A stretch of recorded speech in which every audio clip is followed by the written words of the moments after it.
Independent School District to order. Let the record show that a quorum of board members is present and that this meeting has been duly called and that a notice of this meeting has been posted in accordance with the Texas Open Meetings Act, Texas Government Code, Chapter 551. This time, if you'd please rise for the pledges and a word of prayer.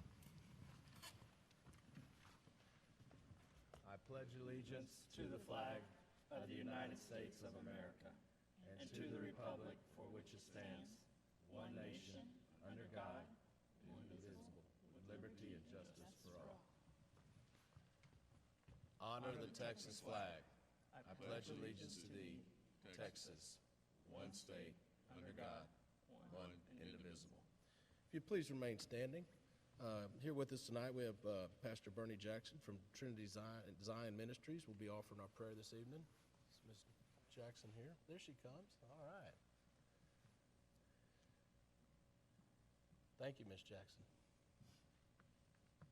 Let's pray, please. Almighty God, Father of our Lord and Savior Jesus Christ, we thank you once again, God, for allowing us to assemble tonight. We ask, God, for your continued guidance on this body, Lord, as they prepare the way for our children and our teachers and for the kids to be safe in an environment to be educated. Bless their decisions, Lord God. Help them to see further along the way, God, and anticipate things that could hinder kids. And then, God, let them make decisions where our children can be safe, educated, and go back to feeling like children should feel, God, that you want them to feel. Bless them, God, for their service. Bless all the teachers, all the faculty, administrators, bus drivers, the cafeteria, everyone, God, that touches our children. Bless them and keep them and give them, God, a heart to love our children and protect them. In the name of Jesus, God, we thank you. Amen. Amen. Amen. Thank you.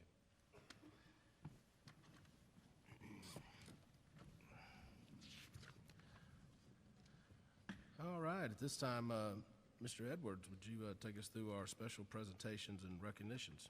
Yes, I'd be glad to. I appreciate that. At this time, what I'd like to do is start with our recognitions. We're still waiting for some of our kids to get here and our character speaker. So I'm going to go ahead and skip over to the special presentations and recognitions. This evening, we're pleased to welcome Go Purple Day's presentation for Domestic Violence and Awareness Month. Our presenter will be Bernie Jackson from the Bastrop Family Crisis Center, and she'll present on the awareness of Go Purple Days for Domestic Violence Awareness Month.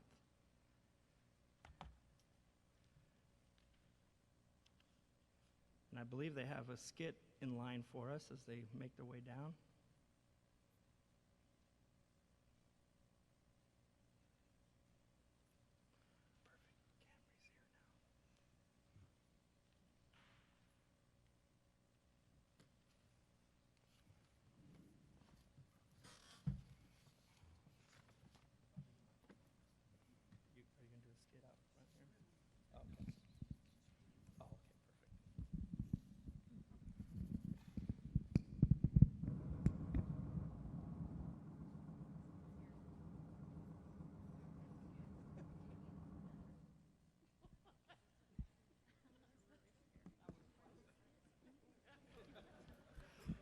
Good evening. We thank you for this opportunity to come before the trustees again. Normally what we do, one of us will stand up here and we will give you a lot of statistics on what is happening with domestic violence and sexual abuse. October is Domestic Violence Awareness Month, and we just wanted to show you tonight in a small way what can be happening in any home in Bastrop County on any given night. The violence started soon after we got married. He always apologized after and said it would never happen again. I kept hoping things would change, but that night was different. There was something in his eyes that I'd never seen before. He had never threatened to kill me before, but he took a knife out of the drawer and placed it on the counter while he was yelling. Then he hit me so hard that I was dizzy and couldn't get up. When he left for work, I knew that was my only chance to get out before it was too late.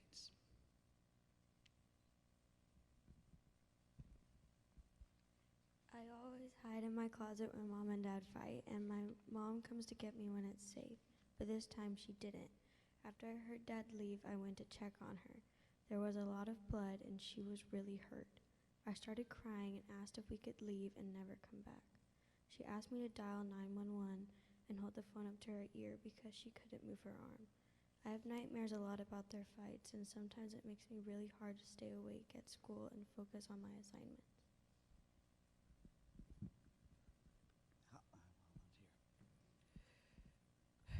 She called shortly after 10 and sounded like she was in a daze. At first, all I could make out was her saying he was gone and that she needed to leave before he came home. I was able to get her name and phone number and pass the information along to an advocate. She was in bad shape, so I had to call for an ambulance.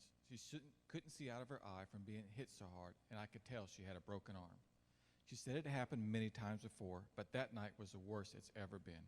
I requested an emergency protective order and gave her information to the Family Crisis Center while we waited for the paramedics. She gave me his work address and contact information, and we'll be issuing a warrant for his arrest as soon as we can. She had been to our center before, so we already had her information in the system, but she wasn't ready to leave back then. We had suggested she have a safety plan for future reference and made sure she was aware that she could contact us at any time. After this most recent incident, she decided it was time to come into shelter with her child. She felt that if she went home, he was going to kill her. Once I was able to get her to the shelter, we completed a plan to keep her and her child safe while staying with us, and she decided to file for a 2-year protective order. This was a fictional narrative that we just presented to you all, but this is what happens any night, any day of the week when families are dealing with family violence and domestic violence. In Texas, last year in Texas, we had 212,885 victims of family violence. We had 74 women that were killed by an intimate partner. The statistics are still the same. There are 1 in 3 women that you meet on the street. One of them has had or experienced domestic violence. 1 in 5 men have experienced domestic violence. So we thank the school district for always partnering with us so that we can bring education into the schools that will give children tools that they might be able to make better decisions as they get older. We've worked with the school district here in Bastrop over 25 years. And so we want to continue to do that and bring this to our children. We thank you for the partnership. We thank you for the time tonight. If you know of anyone who is in any family violence situation, have them call our hotline. It's 24/7, and advocates are ready and willing to assist. Thank you for the time.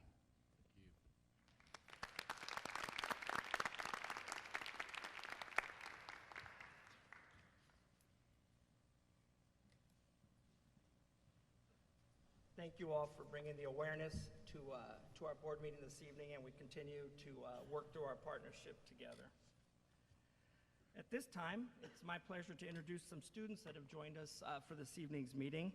We have our student speaker on character education, and we also have 2 students from our Superintendent's Advisory Council. Each month, I have the privilege to meet with students from each of our high schools to go over issues and concerns and get a better perspective from a student's seat in the school of what things we can do better. And so this evening we have 2 students from Cedar Creek High School, and I'm going to ask them to come to the podium and introduce themselves, tell us your grade level and what your future plans may be. Solomon, you want to go first? Hello, my bad, sorry. My name is Solomon Staples, in 11th grade junior at CCHS, and my future plans are to attend either UT or A&M.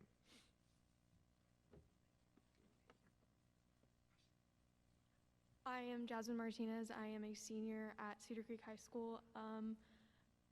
When I was a freshman, it was cute to say my future plans. Like, I didn't know. As a senior, not as cute. I still really don't know. But we're going to take one day at a time, and I'm going to make it there eventually, so. And we have no doubt you will, Jasmine, none whatsoever. At this time, I'd like to introduce one more Eagle. She is our student speaker for character education trait for October, which is on responsibility. Camry Masters is a senior at Cedar Creek High School, and she's involved in varsity basketball. She's a student athletic trainer. She's an AP counselor aide, office aide, and she's a member of the Leo Club. Camry is also, something I learned about this weekend more so, is also an reporter for FLX ATX, which involves students in the Austin area, and they're responsible for recording high school athletes, their highlights during games, and posting them to Instagram. I do want to share one thought from her counselor from Cedar Creek High School. She commented that Camry's contagious smile, outgoing personality, compassion for others, intellect, honesty, and ability to prioritize tasks is why she works in the AP counselor's office. Camry, it's all yours. Responsibility is the state of being accountable for something. Once entering the stages of high school, you start to understand what it's like to be responsible and treated as an adult. When becoming more of a responsible person, you start to gain more respect from other people. A responsible person shows how much committed and trustworthy they are. As a young adult, I have a handful of responsibilities. Being a senior is one of them. In high school, responsibility can be keeping up with your grades and also balancing your grades while participating in extracurricular activities. Seniors in high school have a lot of responsibilities, like completing scholarships and applying to colleges. My junior year of high school, I became an athletic trainer. As I started to grow more as a person, I started gaining leadership as a trainer. My main responsibility as a trainer is to make sure all the athletes are healthy and taking care of their bodies. Athletic training has helped me become a better person and trustworthy. My teachers, Jeremy Jarks and Celeste Gomez, are my role models of responsibility. They've pushed me and keep pushing me to this day to become successful as a student athlete. Other than athletic training, I am also a varsity basketball player. I've been playing on varsity since my freshman year of high school, so I've been understanding more and more about responsibility since I was a freshman. Balancing my grades and playing basketball was hard for me, but I figured a way out, and I pushed myself. It was always my responsibility to put my grades before sports. Even underclassmen look up to seniors, so the responsibility as a senior is to be a role model to the underclassmen. Therefore, growing more as a person, you will start to gain more responsibility. As a young adult, I hope to become more of a responsible person as I start growing into a stronger student athlete and friend. Well done, Camry. Camry, if you would stay at the podium just a second. We have a token of our appreciation. I know that you shared with me a week ago that you were chosen to do this and you were quite nervous, and you did an outstanding job. And we want to thank you for bringing that before us.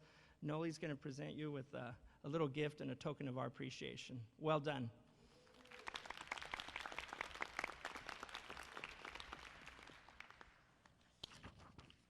All right, at this time, I'd like to invite our board members to come to the front of the dais here. We're going to do a very special recognition. October is Principal Recognition Month, so I'm going to ask that you all please join me up here as we celebrate our principals.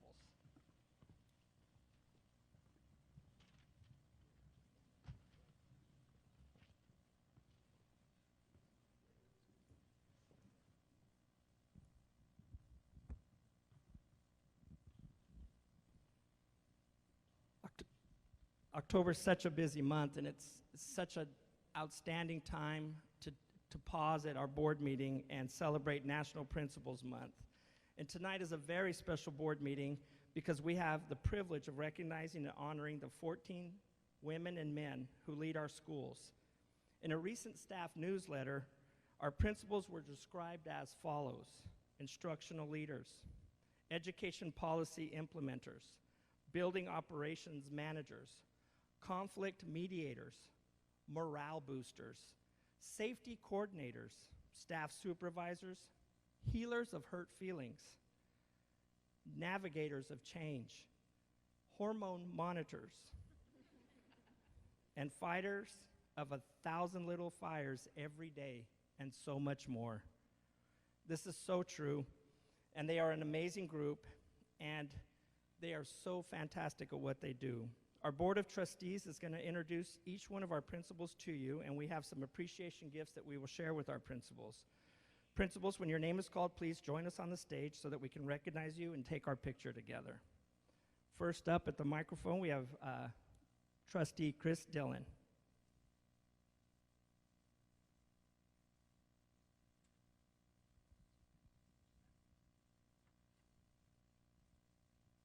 Her staff describe her as sincere, consistent, inspiring, and unparalleled in her loyalty to her team and her students.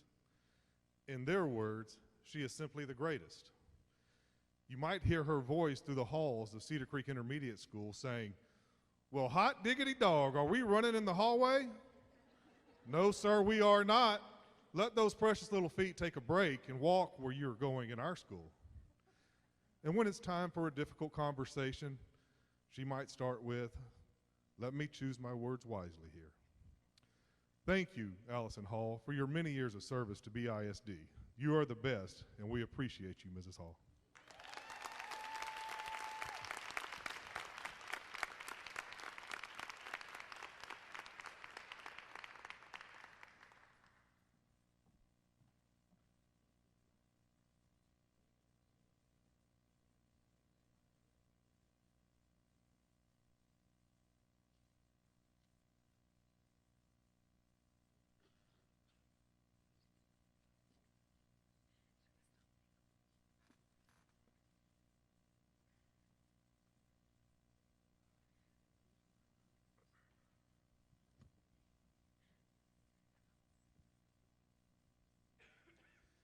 For a quarter century, she has been a proud public educator and an ardent supporter of her school and Bastrop Independent School District. Her staff loves that she is always approachable, caring, loyal, and dependable. She loves to motivate and inspire her staff, often using quotes from John Gordon, who said in a recent tweet, "If you don't believe in miracles, remember that you live on a giant liquid rock traveling through space 60,000 miles an hour around a great ball of fire called the sun. Hashtag perspective." And what about all the treats she has for her team to keep their spirits up? Or she might just holler out, "We got this."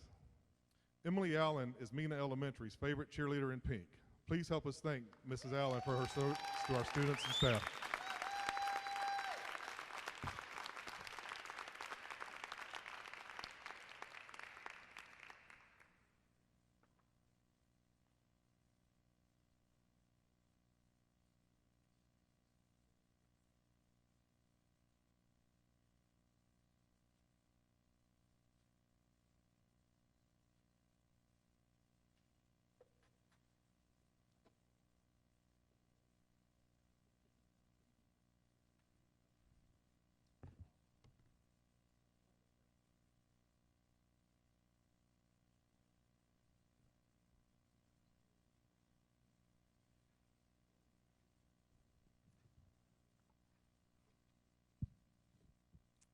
Callie Hubley has been in public education for 23 years as a teacher, counselor, assistant principal, and principal. She is kind, funny, and has a true love for children. Her staff describe her as patient, supportive, and a very good listener. When asked what song she best fits their principal, her staff decided on Bob Marley's Three Little Birds, which says, I'm not going to sing it, "Don't worry about a thing, 'cause everything's going to be all right." Thank you, Ms. Hubley, for your tireless dedication to Red Rock Elementary School and to BISD.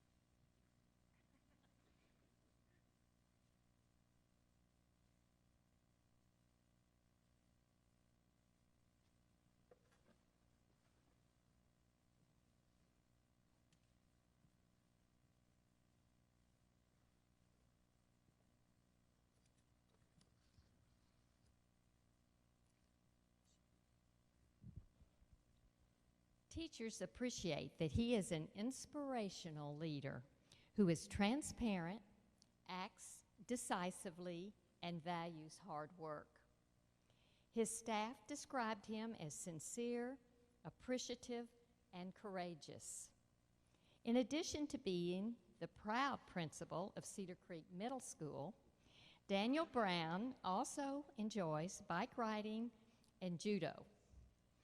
We are thankful for Mr. Brown's passion for our school district and for serving the students, staff, and families at CCMS. Thank you, Mr. Brown.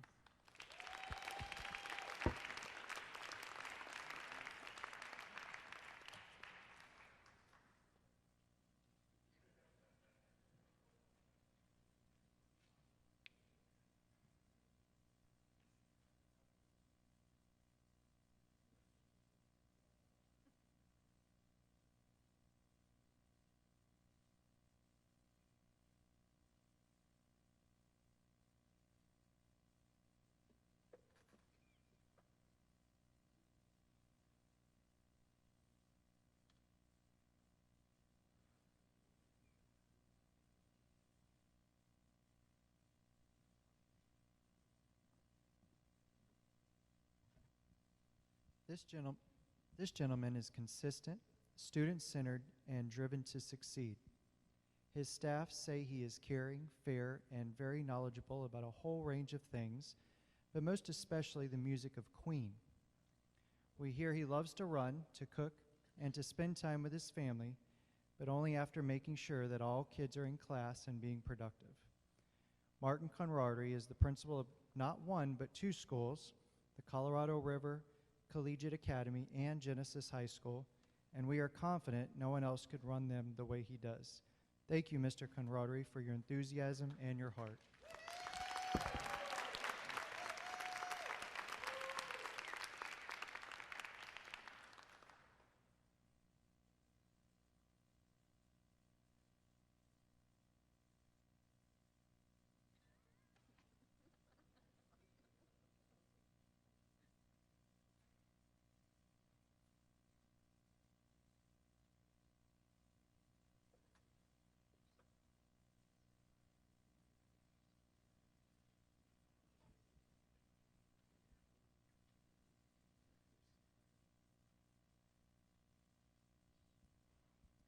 We know Lady Ann Horn as someone who is dedicated, motivated to succeed, and compassionate with her students and staff, except she might be heard yelling, "Take your hoodie off," several times throughout the day. She loves saltwater fishing, reading, and traveling, but mostly she loves being the principal of Bastrop Middle School. Her staff say she's most likely to be singing "Staying Alive" by the Bee Gees, but we have no evidence of this to share tonight. They would also say she's a great problem solver and she truly values the input of her team. Ms. Horn, we appreciate you and thank you for choosing BISD.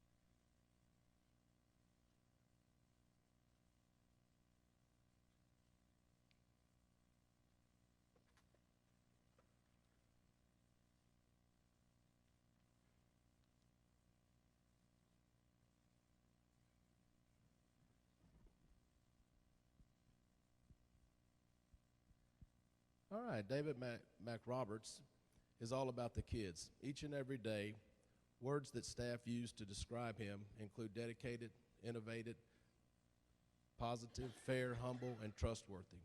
Students will routinely hear him get excited about their accomplishments and yell out, "Way to go, man!" When asked about a song that best fits their principal, teacher said ZZ Top's "Sharp Dressed Man" fits him perfectly. I like that.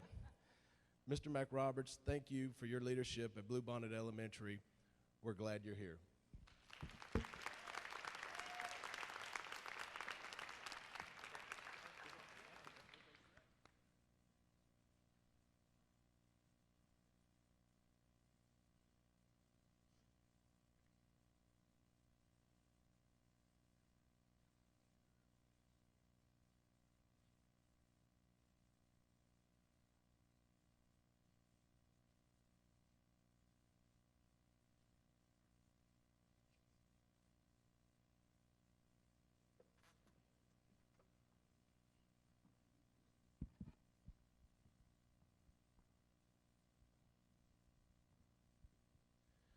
All right.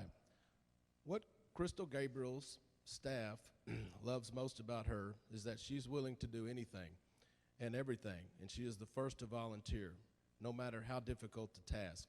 And I can tell you, I'm there weekly, and I see it every time I'm there, and very impressed. She doesn't ask her staff to do something that she isn't willing to do. She always looks out for the welfare of her students and goes to bat for whatever's best for Bastrop High School. Her staff says that she is passionate and exuberant, and what they love most is that she knows her students and greets them by name. Thank you, Ms. Gabriel, for your fierce leadership of BHS. Thank you.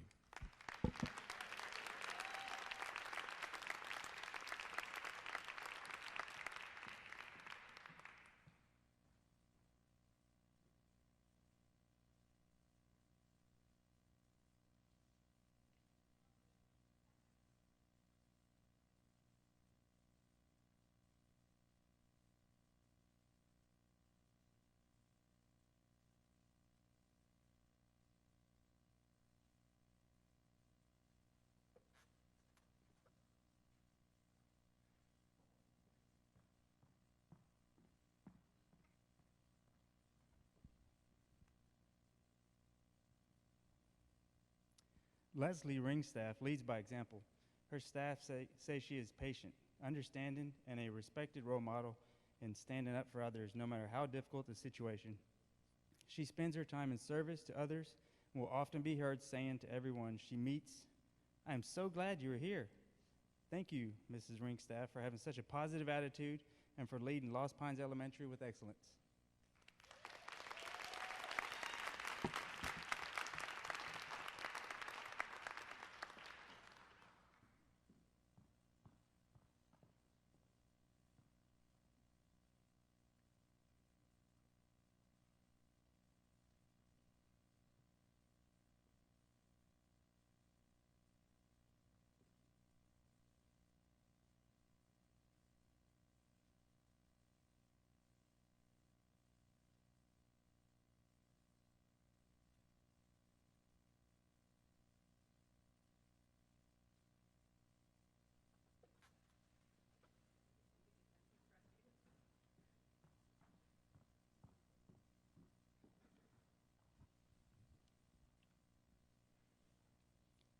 Karen, positive, intelligent, organized, feisty, the real deal, quote unquote.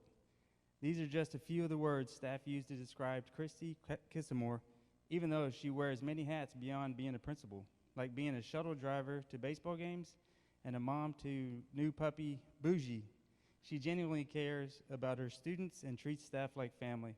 Her leadership at Bastrop Intermediate School is so appreciated and valued, and why some staff say they wouldn't want to be anywhere else.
A school leader is hands-on, involved, and someone who gets in the trenches to ensure students are successful.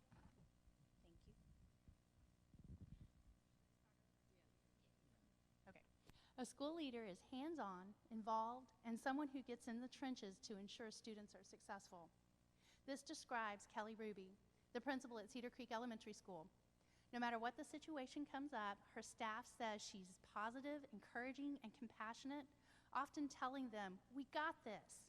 Thank you, Ms. Ruby, for your heart, for the kids, and for your commitment to helping Cedar Creek Elementary become the best it can be.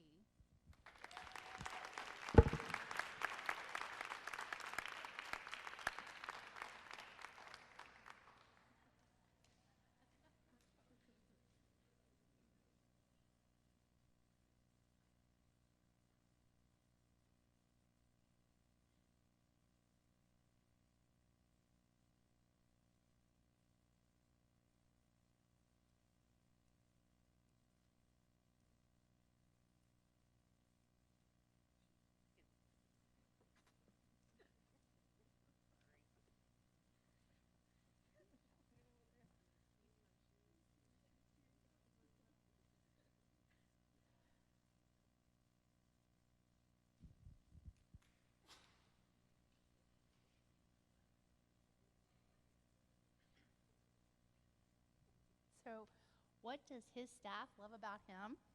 According to them, everything. He is patient, calm, and very positive with students and staff. Not only does he love basketball and fantasy football, but he also loves solving problems and seeing the good in any situation.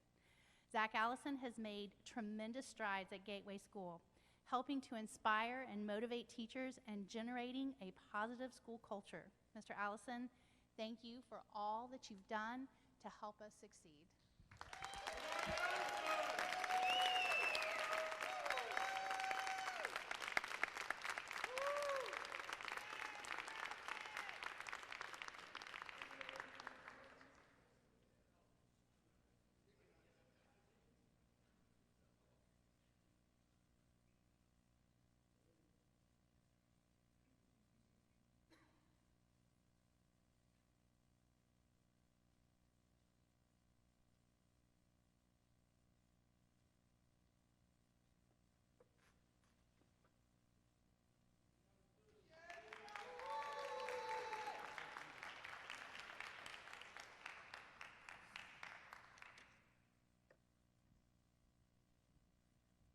When not devoting 100% to her school, Wendy Burnett loves to spend time with the family, support her boys in their latest adventure, or turn on a little George Strait, the only person allowed to keep boots and hats on inside the house.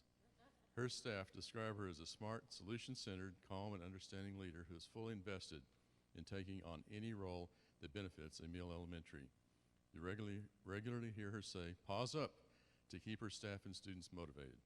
Thank you, Ms. Burnett, for being so invested in your school's success. We appreciate you.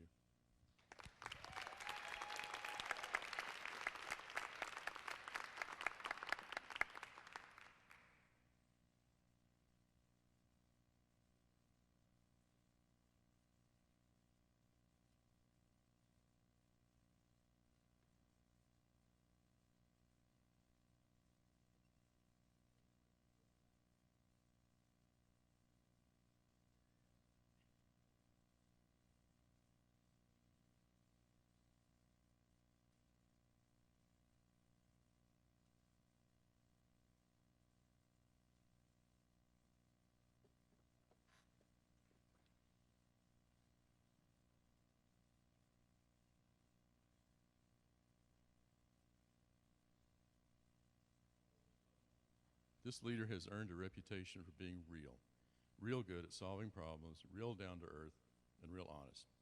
Her staff describes her as classy, beautiful, and apparently quite the Mariah Carey fan. Really? Okay, so anyhow, Bridget Cornelius is a proud band mom and the fearless leader of Cedar Creek High School. She has a tremendous heart and passion for her students. In fact, she is with students right now supporting them in their regional band contest, a competition she hasn't missed since she's been principal. Thank you, Ms. Cornelius, for all your commitment and leadership.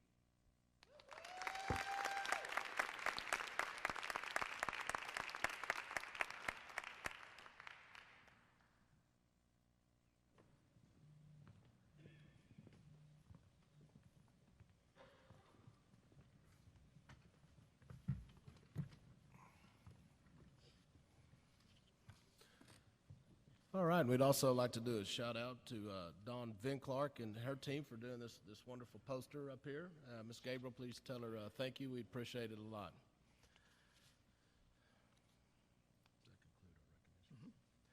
All right, at this time we'll move into our open forum.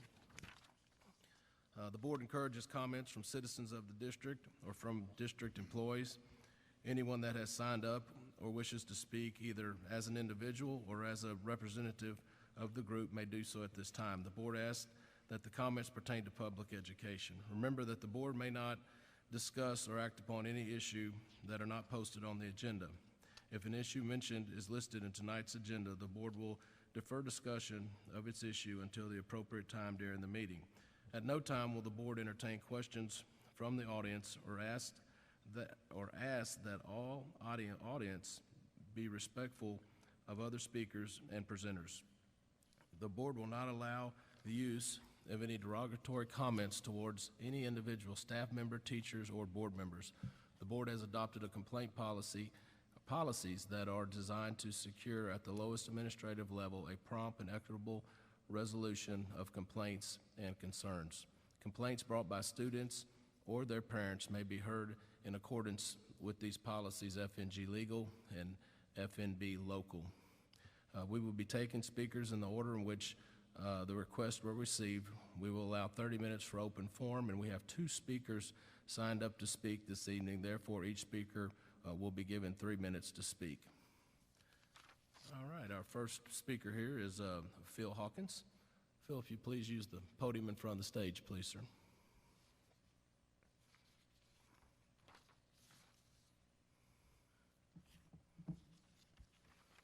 Well, I'd just first like to start by saying we can all thank our lucky stars we're not in Loudoun County today. And I think you guys need to continue in that mode. You've used common sense, and I'd like to commend you guys for, again, using common sense and looking at community standards when you make decisions. And I know that when people come up here, mostly they come to bitch and moan about everything that one can imagine. But I would like to start by commending you guys on your common sense and the way you run the district. Having said that, it hasn't been perfect. I think you guys are a little overly paranoid about COVID, but beyond that, I think that you guys have done a very good job. Now, you've just had $185 million placed in your lap. I would like to suggest that you find a little loose change to install classroom cams in every classroom that a parent can log on to and look at their teacher of their child teaching. I think that will go a long way towards establishing confidence in each individual school and also in the board in general. I don't have any suggestions on how you can solve your busing problem right now. I think that's a matter of staffing that every district in the country is going through. Whatever I can do as an individual, and I think most parents in the city of Bastrop would be willing to do whatever they can do to help ease the stress that you're under with that issue. Coaching, teaching, subbing, anything that we can do, we'd be glad to contribute. And again, congratulations on the good job I think you're doing. Relax a little bit about COVID. I don't think you have anything to worry about. But other than that, keep it up.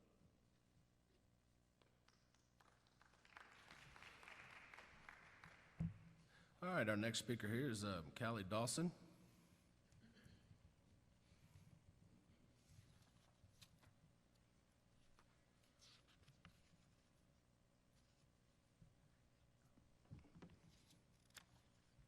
Good evening. As a school librarian and a Bastrop parent, I am here to address book censorship. I feel that it is imperative that I confess something. Librarians are trying to indoctrinate your children into becoming lifelong readers and critical thinkers. Let's discuss last month's meeting. Bastrop ISD seeks certified librarians who have been trained and know the resources to choose age-appropriate material. The book Lawn Boy that is in the school libraries is by the late Gary Paulson, which is meant for grades 3 through 8. It is about a boy who starts a lawn mowing business. No salacious activity in that book. Secondly, the award-winning book Out of Darkness has been reviewed for 9th grade, making it appropriate for high school libraries.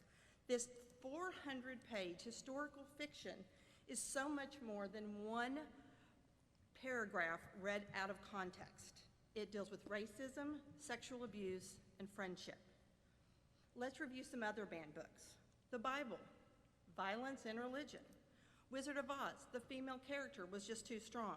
Speak, which deals with teen rape, has actually been banned because, quote, it's biased against male students. Books should serve as windows to see the world around us, mirrors to see ourselves, or sliding doors to allow us to step into another world. We can't just board up the windows, break the mirror, and lock the doors. In today's world, kids have questions about racial issues, abuse, mental health, sexual identity. Banning books sends the message that there are things kids shouldn't ask about. And trust me, if a student is curious, you would rather them find a librarian-reviewed source than a random Google search or a TikTok video. We don't have to agree with everything in books, but a library should be a safe place. But if we limit books, we are taking this away just because someone is uncomfortable. Bernice King, Martin Luther King's daughter, said, "People who truly want a healthy country and democracy don't ban the truth, no matter how painful it is." Our job as educators is not to indoctrinate, but to help students develop their own identities. And if we deny them access, then what we're doing is not educating. So, what can we do? Parents, I get the instinct to protect, and it is our privilege to teach, and it is our privilege as parents to teach our children morals.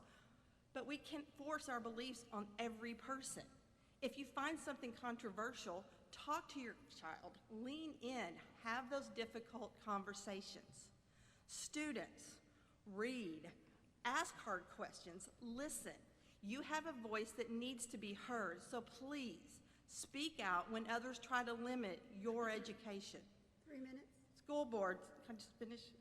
School boards allow those who have the credentials to educate children to do so without fear. Support them.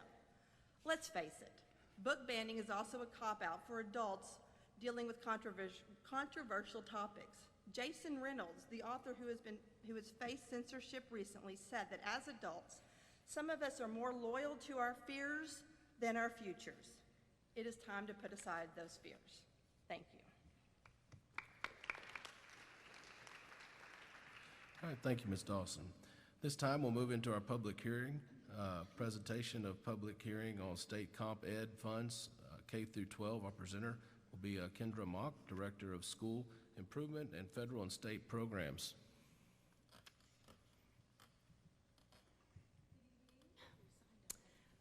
Board members, Mr. Edwards, nice to see you. We are going to talk about state compensatory education. Oh, there it is. This evening, we'll be looking over funding, staffing, and programming. State compensatory education, or state comp ed, are supplemental programs and services specific to students who are identified as at risk of dropping out of school. BISD must use this funding to increase academic achievement for this student group through direct supplemental educational support.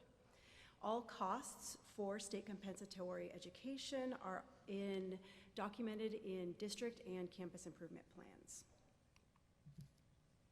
As you can see here, there are 14 indicators that define whether a student is identified as at risk. These indicators are closely monitored by campus staff all year long, as there are some indicators where students could qualify as at risk at any moment.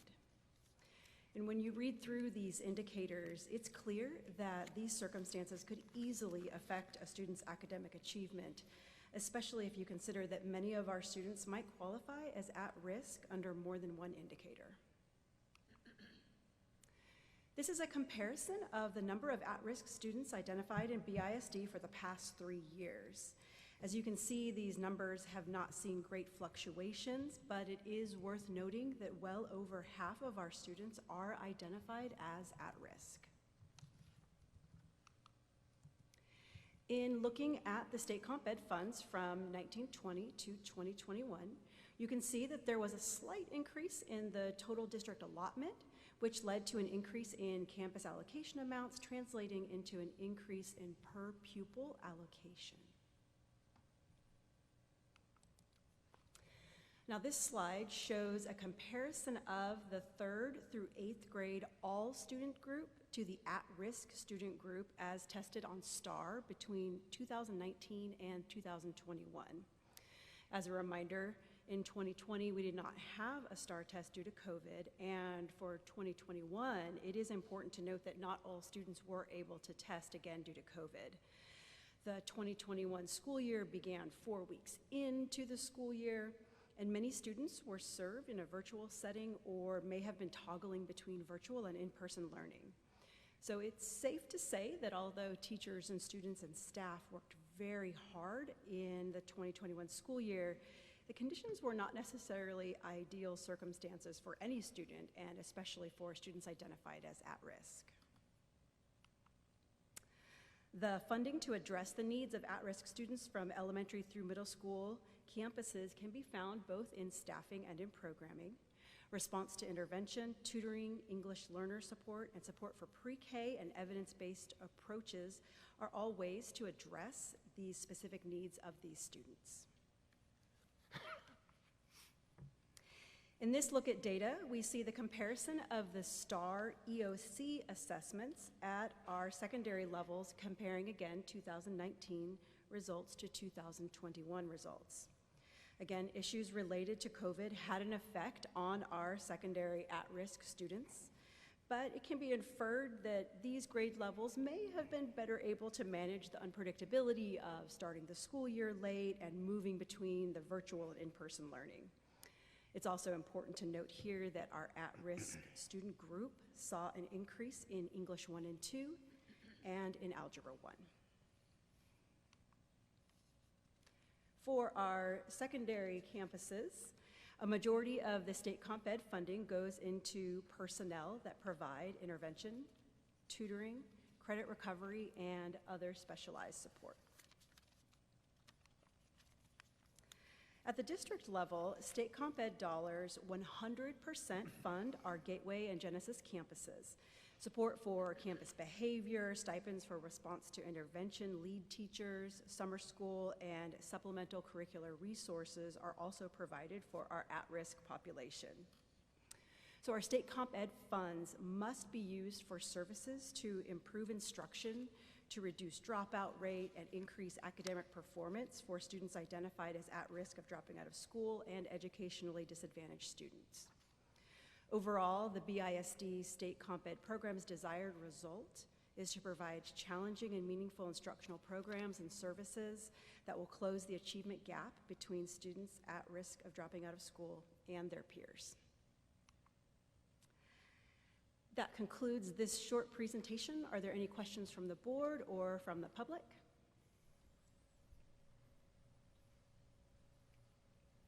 No. All right, well then, have a great evening. State comp ed is finished. Thank you.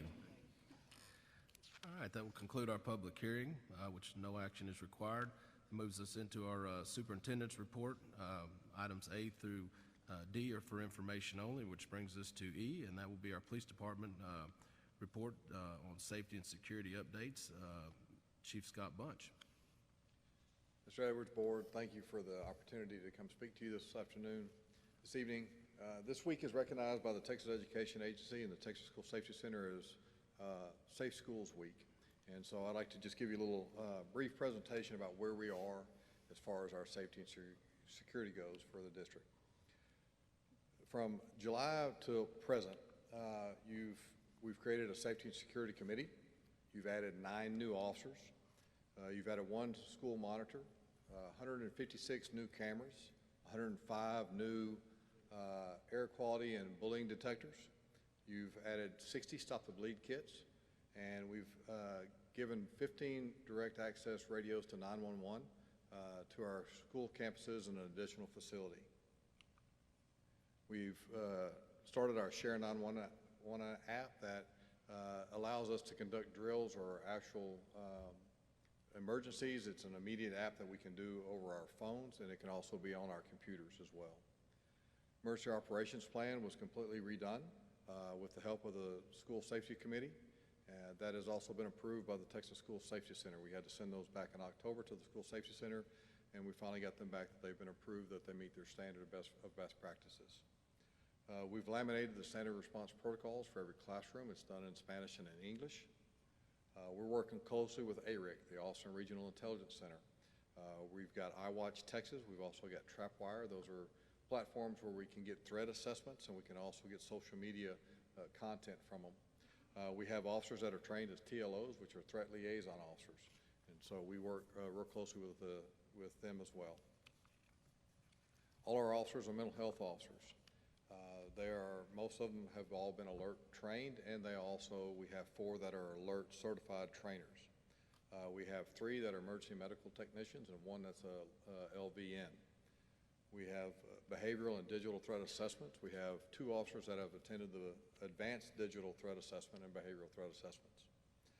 We do CRAZE, which is citizen response to active shooter event. We use the standard response protocols.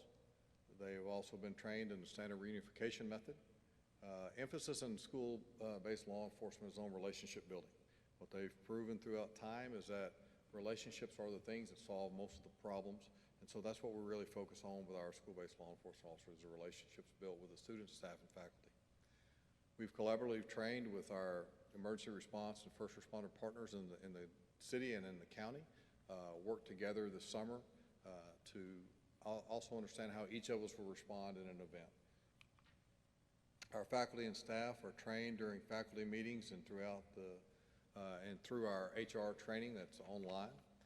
Training has not been as what we would like over the last 18 months. COVID has slowed that training down, and so we're finally able to pick that back up again and train the faculty and staff as they should be trained in the standard response protocol method, in the CRAZE training, Stop the Bleed, and also they have their own campus emergency operations plans, and so they also have to be trained in those as well. The Texas School Safety Center has mandated school trainings. They've changed those throughout the years, and so they require that we do 1 secure lockout training during the year, that we do 2 lockdowns, 1 per semester, that we also do a shelter in place, 1 per year, and then they used to have to do 1 fire drill every month, and now they've done it where you only do 2 per semester. There's a team at each campus that's trained as behavioral threat assessments, and what they'll do is identify students that may need assistance, and that may be through mental health, it may be through counseling, maybe through social work, and they identify students that are in need or in crisis. Carolyn Heflin came up with this. Who oversees our attendance clerk. She met with me about a month ago and said, you know what, you have staff that do all the attendance, and they're used to how Skyward works and everything else. I've been in school-based law enforcement for almost 30 years now, and I've never had to do a reunification. Carolyn has. And so we have people here that have experienced it, that have seen it firsthand and know what needs to be done and how it should be done. And so she said, I would like to get the attendance clerks trained in a standard reunification method. So on October 8th, when we had a professional development day, she met with all of them, and they figured out that they were voluntold. But they took it on as a group. They were eyes wide open when it first happened, but they realized that they do have the tools necessary and what they need to do. And so each attendance clerk is going to get a team on their campus to help with reunification if we so have that happen. And so Carolyn graciously took that on, and that's what they'll be doing. Locations have been identified that we will reunify if needed. And so what we've also done is identified a few. We want to use school facilities every chance we can if we have to reunify. We have the staff on hand. We have the needed space. We have those things that are available. But if for some reason we can't go to a certain school location, we met with a couple churches in the area that have agreed that we can use those. The Hyde has also agreed that we can use them. And so, but we have to get the MOUs in place to get those set up. And so we're currently working on those MOUs. And so if you have any questions, I'll be glad to answer any questions you have. I just want to say thank you for keeping our kids safe and everything that you do. And I would like to say this. We thank y'all. Y'all are the ones that set this as a priority. Y'all are the ones that also support us. Austin Police Department is the highest police department paid in the state of Texas. They're struggling to keep people there. It's not about pay, it's about the support. And as I remind the officers, we live in the right zip codes. And we have support from the community, from y'all, and I can't thank y'all enough for that. And so thank y'all. Jasmine, any thoughts about safety and security? How's it going at Cedar Creek? We actually just talked about this at our last meeting. Come on up to the microphone. Come on up to the microphone if you don't mind, please. We're going to make you feel part of the meeting. Yeah, thanks, guys. Appreciate the love. Yeah, thanks. What I learned from Jasmine is she doesn't have any problem speaking to you. And so when she tells you she hasn't decided what she wants to do, is because the world's her oyster. It's open to her. So she has a lot going on. I thought you were giving me attitude just now, but. Okay, so what we kind of talked about as our school was our windows. That's kind of probably the biggest thing. But with the bond that was passed, one of the features that is going to be put in place is to help protect us from just, our classrooms are very open. And, you know, everybody says, like, it would never happen at our school until it does, you know? So it was pretty much just the window issue. And then we talked about the accordion walls that we have that are used for, like, being inclusive learning, but they're not really utilized. So probably doing away with those as well. But, I mean, I love our police officers on campus. I think that our teachers, our admin, do a really good job of making sure that we feel safe and secure at school. So, go Eagles. No, thank you very much. So, all right, any questions for Chief? Chief, thanks for what you do and your officers. We really do appreciate it. All right, thank y'all. All right, that moves us into Communications and Community Relations Report. On here is the BISD Health Clinic update, and we have Andrea Richardson from Bluebonnet Trails will present an update on our BISD Health Clinic.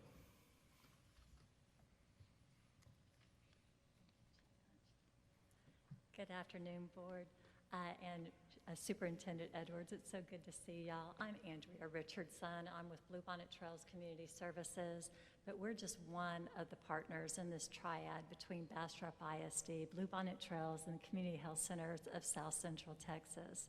And you're going to find out the reason why this is so important that this is a partnership. Bastrop County is one of the most resilient counties we work in Central Texas, and we have the pleasure of working in 32 counties.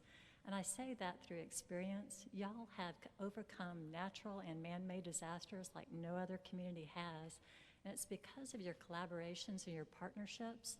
I hope that you'll see that this is what's at the base of ours. We want to just let you know that this is not something that was created overnight. This partnership between Bluebonnet Trails Community Mental Health Services and also with the Community Health Centers of South Central Texas was created back in time in 2008. It was because we wanted to get together to partner on, but not duplicate, services in our communities. We focused originally on uninsured persons to make sure they had health care and mental health care. And then we grew over time. But I have to say, I want to bring your attention to 2018 when Bastrop hired, of course, Superintendent Edwards. At the meeting that we had, it was one of the first meetings I met with the superintendent, he asked a question that just stopped the room, and that was, so what are we doing about mental health for children? And at that moment, he captured our attention. We pulled our partner in. We said, what are we going to do about this? We've got a catalyst. We've got funders across the room. What do we want to do? And Superintendent Edwards said, let's talk. And the reason why we walked through fire for Bastrop ISD is because he brought into the conversation Dr. Christy Lee. And with that, we had a partnership that allowed us to find a building really quickly. We were able to find a space for a clinic to bring in those providers that are mental health and medical providers, and it was all in service to our children. So what we found was that we were really aligning these goals and making sure that Bastrop County was served, especially through the children. We looked for the common goals to make sure that we had early intervention and prevention for our children and our families. And also with Chief Bunch, that was something that is high on our marks, and making sure that we're keeping our children safe, but doing so in a way that really brings that wellness factor into the equation. We also make sure that there's a coordinated approach to care. Not do we just have a medical practitioner that a family comes to an appointment on Monday morning knowing that they're going to have to go see their counselor on Tuesday afternoon, taking this family out of the work, out of their routine. Having this campus-based clinic allows that family to be able to provide the care for the children and not bring a family out of their work environment, but remain connected to the family. That family member is a part of the care for every child, and so it allows us to do things a little bit differently with families in keeping them in coordinated care with their child. And then, of course, we make sure that we are making access easy for families, to make sure that not only do they have the best care that we can provide, but that we do it in an ongoing way and connect with their pediatricians and other providers in the network for that family and ensuring the health and well-being of the family. We talk a lot about these buzzwords, and integrated healthcare is one of those buzzwords. I want to give you an idea of what that looks like. This means that the doctor, the nurse, the counselor, the substance abuse provider, and make sure that we are able to work with Norma Mercado and the closet, and making sure that we have all of those services that are available through Bastrop ISD wrapped around this child. And that's why it's so important, too, about the location of this facility. Yeah? I'll take it over. And my name is Rafael de la Paz. I'm the CEO for the Community Health Centers, and pleasure to be here today. A little bit about the clinic. So we opened in February the 10th of 2020. Unfortunately, COVID hit about a month after that, and we had to suspend some of the services. Although the patients that we were seeing, we continue to serve through telehealth or at our main clinic here at Jackson Street. So those patients were provided that, but unfortunately, because of shortages in staff, we had to pull back some of those services. The site is about 2,200 square feet. We received a funding opportunity through the St. David's Foundation to renovate this space. So now we have 5 exam rooms, 2 mental health rooms or counseling rooms. We also have 2 labs, a clean lab and a dirty lab, where we're able to provide diagnostic testing there as well. So it's a beautiful location. It's within the Family Resource Center. As Andrew was mentioning, we have all these other resources that we have in that same space, if you will, and that is just amazing, especially when we're having a conversation about social determinants of health and all these other factors that are affecting our families. And so again, the work that's being done here in Bastrop is just, I commend you. It's forward thinking, and it's very exciting to be part of that. That's just the welcome banner that we have in front of the site. We're located behind the Genesis High School. It's on, the address is on the Hill Street, although we're closer to Cedar and Ferguson, kind of that corner. So make sure to stop by and visit us at any time. I want to share just a little bit of kind of brief statistics that we've seen so far. The numbers on the right, the unduplicated patient count, this is since the opening. So we served nearly 1,500 patients. Of course, that's considering that we were shut down for about 5 to 6 months in 2020. We generated nearly 2,700 visits of those, and then about 26.5% of those visits have been provided through telehealth. And that's something that's it's something that we weren't providing before COVID, telehealth services. Andrew and their group were, but we weren't at that point. So COVID has pushed us to be able to provide that. And again, when we're talking about social determinants of health and looking at transportation as being the #1 issue for people accessing health care, being able to provide through telehealth is a good means of being able to provide that care. On the left, this is just year to date, kind of the appointment types, and just want to highlight the most popular, most in-demand visit types being acute visits, and then also our well child check. So if you look at the bar, the new well child and also the well child established, if you add those, will be 26.4%. So those are we saw a huge increase in demand from from August to September. Actually, the demand doubled, and specifically with those types of visits. A little bit just kind of the demographics. The payer source, this is one thing that we were pretty surprised about. 41.2% of the folks or the patients that we're serving, of course, these are pediatric patients, are uninsured. And thankfully, we do provide a sliding fee scale, and we provide other programs that ensure that they're able to get access to those services, regardless of their inability to pay. And so that's great. The other component that we see a large number of Medicaid and CHIP patients, and then the last is really kind of the private pay commercial insurance that we're serving. And then on the zip code, one thing to note, of course, the majority of the folks are coming in from Bastrop, the kind of the surrounding areas, but we also have a good number that is represented through Elgin zip code. And the reason behind that, and this is just kind of part of the story behind the data, is one of our pediatricians is between two sites. So she does provide, sometimes when she's in Bastrop, services to patients in Elgin through via telehealth. And so that's why those numbers are represented there as well. Just a little bit more data. Really kind of the patients by sex, by assigned at birth. Although it seems like it's a bigger difference than what it is, so it's only a 6% difference, although the graph shows it's a lot more. It's really kind of just represents kind of what we generally see in our general population. And then the age, patients by age, we see that the adolescent age group, that 10 to 19, is really kind of the larger group that we're serving. So just wanted to share more than anything, a little bit of data points for everyone, and I open it up to questions. And is the clinic in Elgin similar to the services provided at Elgin ISD, similar to the ones here at Bastrop? So it is, except that we're serving kind of full spectrum. It's a larger site in Elgin, so we're providing women's health services as well as dental and then adult care. Although we provide that care here at our local, our main Bastrop IC here by Jackson Street. Okay. Raphael, you said there the pediatrician is at both sites. Is that correct? Correct. Okay. And then what other physicians are at the Bastrop site other than a pediatrician? So the Bastrop ISD site is staffed by two pediatricians. Of course, one is shared between Elgin and here, pediatric nurse practitioner, and then another pediatrician. She's also a specialist in endocrinology as well. And then we have a licensed professional counselor that's there. And then our main site, we have an OBGYN, family nurse practitioner. They're in a dentist. Thank you.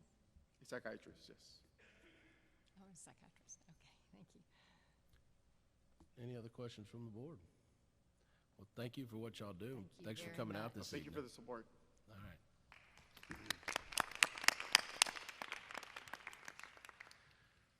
That will take us into our consent agenda. Would any board member like to pull any of the consent agenda items for discussion?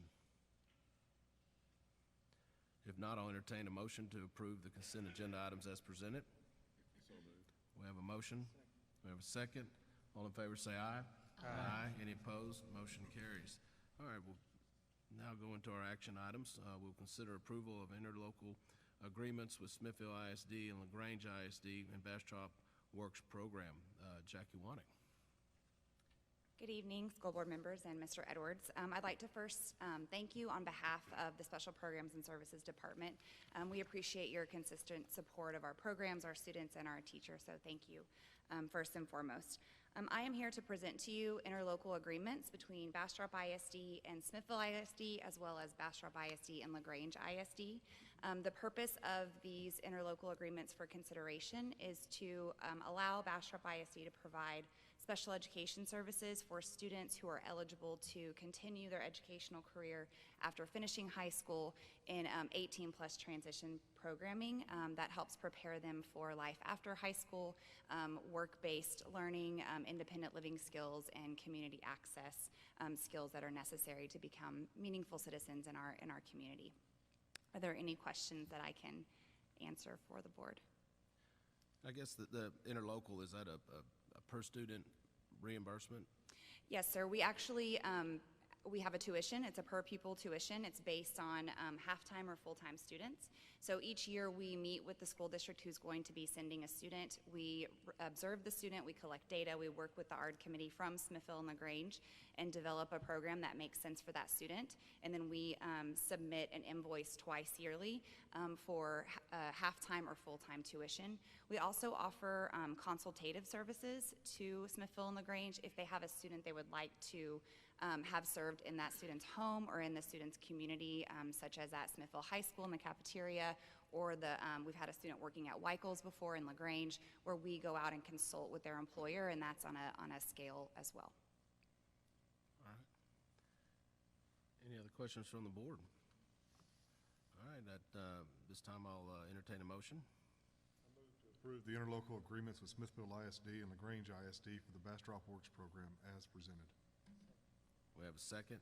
Any discussion? All in favor say aye. Aye. Any opposed? Motion carries. Thank you, Jackie. Thank you. All right, now we'll consider approval of class size waiver. Ms. Leifer. Good evening, Board. Mr. Edwards. Thank you for a few minutes this evening to discuss class size waivers that's required by our Texas Education Agency. Each school district in the state of Texas is required to monitor class sizes in pre-K through 4th grade. If your records indicate that you're over 22 students to one teacher, you're required to file a waiver. So in our district, as you guys know, we have 6 elementaries. In our 6 elementaries, we have 223 classes, pre-K through 4. Unfortunately, in that 223 classes, we do have 14 classrooms that are over the 22 to 1. We have to file the waiver because of that 22 to 1, but I would also like to bring to the table that some of the issues and the concerns that we had this year are with our pandemic conditions, with hiring qualified teachers. It's been very, very challenging for us to get our teachers.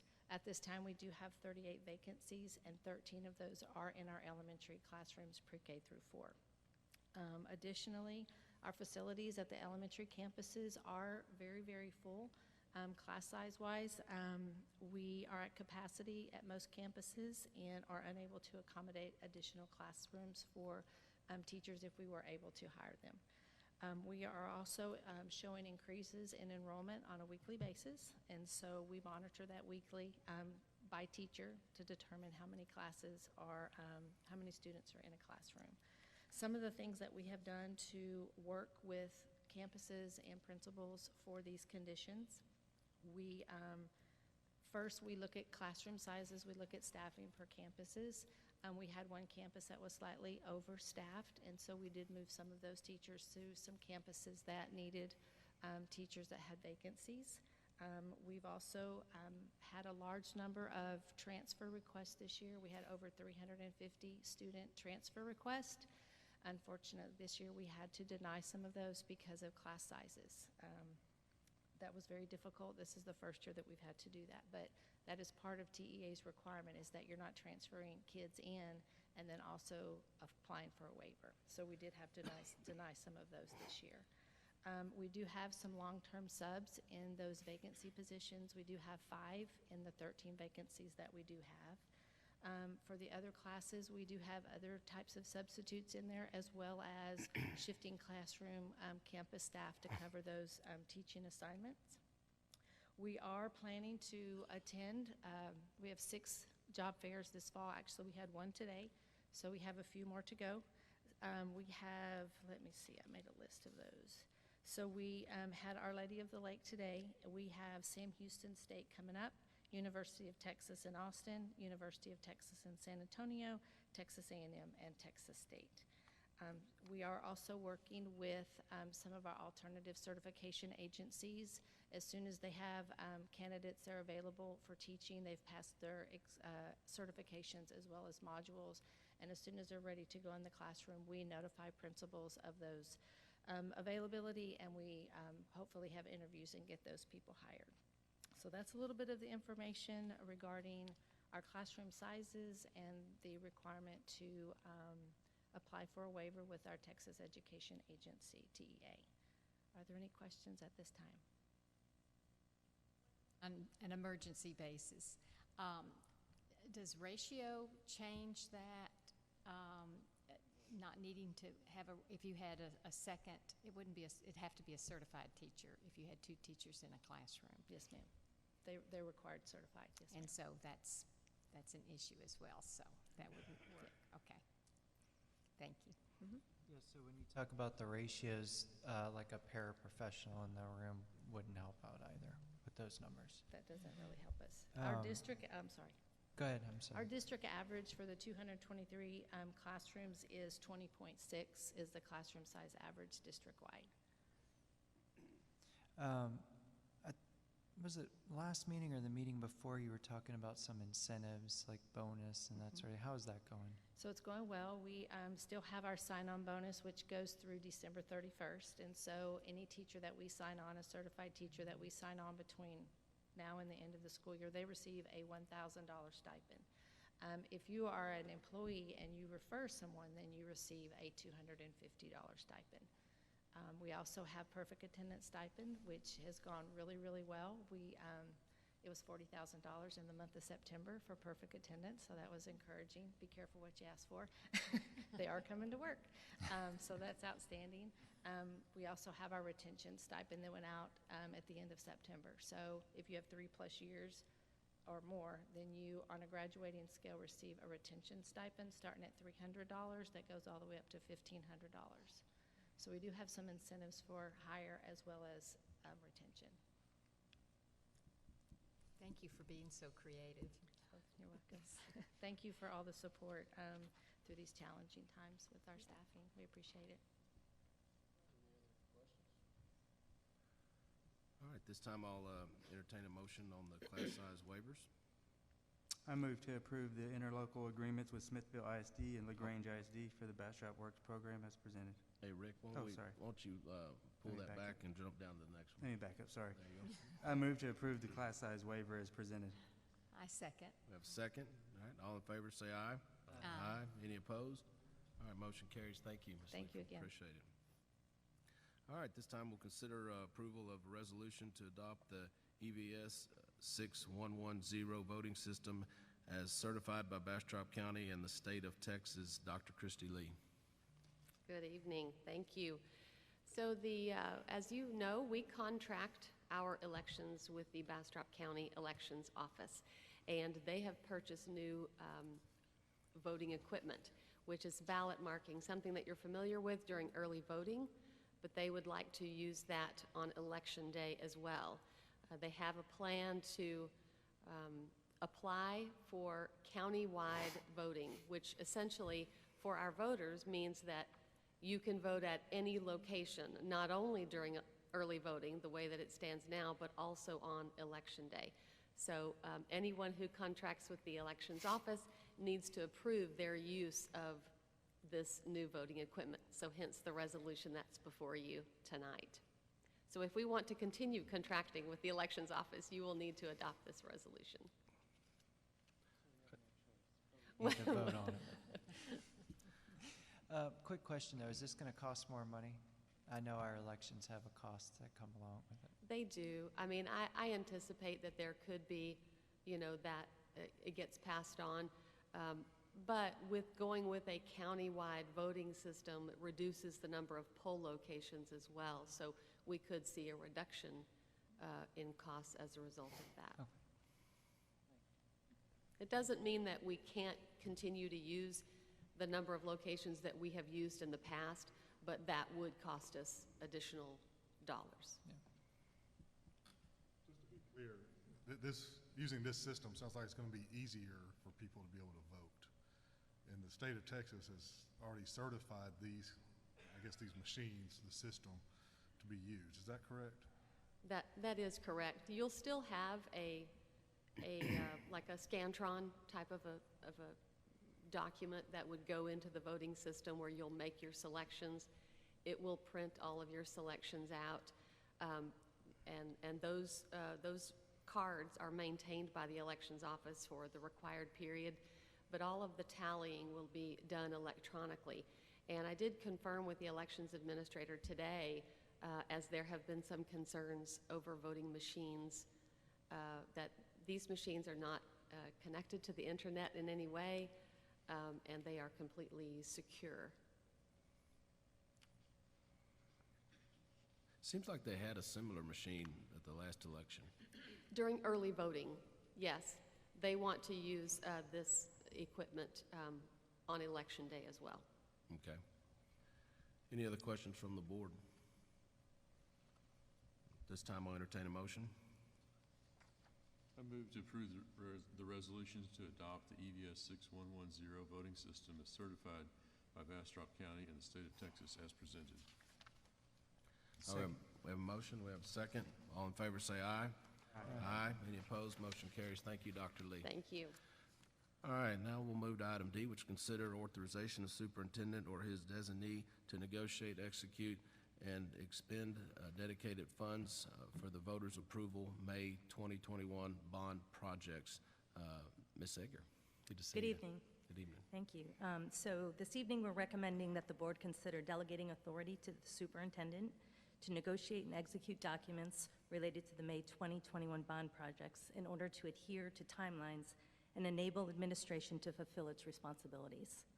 The Board of Trustees will be updated regularly on all construction projects and expenditures related to the bond program. And that would consist of the funds that are approved by the superintendent, a list of those? Absolutely. Okay. Are there any other questions? We just haven't had to do this in 14 years, and I'm not sure anybody up here has been through that process. So yes, we're just trying to get some clarity. Any other questions from the board? All right, exciting opportunity. At this time, I'll entertain a motion. I move to authorize the superintendent or his designee to negotiate, execute, and expend dedicated funds for the voter-approved May 2021 bond projects as presented. We have a second. All in favor say aye. Aye. Any opposed? Motion carries. Thank you very much. All right, we will now consider approval of nominee resolution for the Board of Directors of the Bastrop Central Appraisal District. The Texas Property Tax Code allows Texas judicians to nominate up to 5 people to serve on the board of the Bastrop County Appraisal District for a term of the office of 2 years beginning January 1st of 2022. Bastrop Independent School District desires to nominate the following candidates. The tax unit recognizes the importance of the cost-effective operations of the appraisal district. Now, therefore, we hereby nominate the following person or persons for a position on the Board of Directors of the Bastrop Central Appraisal District. Mr. Bill Archer, Mr. David Glass, Mr. Bill Hector, Secretary, Ms. Ellen Owens, and Mr. David Reed, Chairman of the Board. And I move to approve the nominee resolution of the Board of Directors of the Bastrop Central Appraisal District as presented. Second. I have a second. Any further discussion? All in favor say aye. Aye. All right, motion carries. Thank you very much. And Mr. Moore, thank you for your hard work on finding us a nominee. I believe you got a few no's. We did. That's but, all right. I think we found the right one. All right. He's really good for us. Yeah. Well, thank you very much. All right, we'll move along to information items, which is the calendar, enrollment, and single budget purchases more than $50,000, and TASB policy update for information only. Are there any other agenda items the board would like to discuss? If they're not, at this time, I will ask if there's anybody that would abstain to adjourning this meeting. If there's not, meeting adjourned. Y'all have a good evening. Thank you.